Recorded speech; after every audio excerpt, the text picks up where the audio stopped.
Moving on to question 3. The Venn diagram shows the probabilities for students at a college taking part in various sports. A represents athletics, T for tennis, C for cricket. P and Q are unknown probabilities.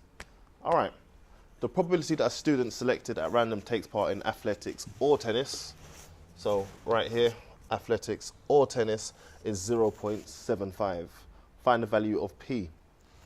Athletics or tennis is going to be anywhere inside of this circle or inside of this circle. Everything shaded represents people who take part in athletics or tennis.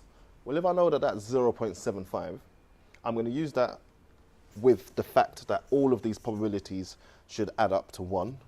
So I know 0.75 plus 0.05 plus P equals 1. And with some smart rearranging, even just doing it in your head, we get that P equals 0.2. So a nice little 1 marker to warm us up. Okay, so next we'll ask to state, given a reason, whether or not the events A and T are statistically independent, showing all working clearly. Firstly, since we know the value of P, let's place each of these 0.2. All that's left is what is actually the value of Q.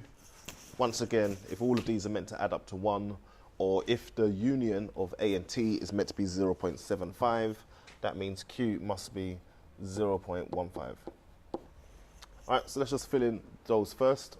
No unknowns left. We're working all with numerical values. The test of independence is if the probability of A multiplied by the probability of B equals the intersection of A and B. If this is true, then A and B are independent. Okay, so let's just test that out. Probability of A is 0.35 and the probability of B 0.6. If I multiply them, I get an answer of 0.21. Is that the intersection? 0.21 does not equal the intersection because the intersection was 0.2. The fact that it's close does not matter. It's not good enough. This does not equal the intersection. Therefore, A and B are not independent. And finally, find the probability that a student selected at random does not take part in athletics or cricket.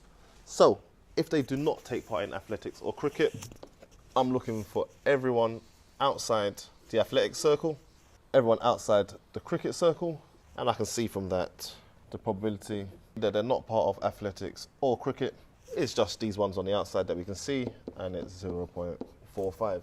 So be careful to know exactly what regions of the Venn diagram the question wants you to use, which ones are useful for you, and how you're going to combine them together. Setting it out like this, potentially highlighting or redrawing the Venn diagram, clarifies exactly what you're thinking of, and that will be worth all your marks.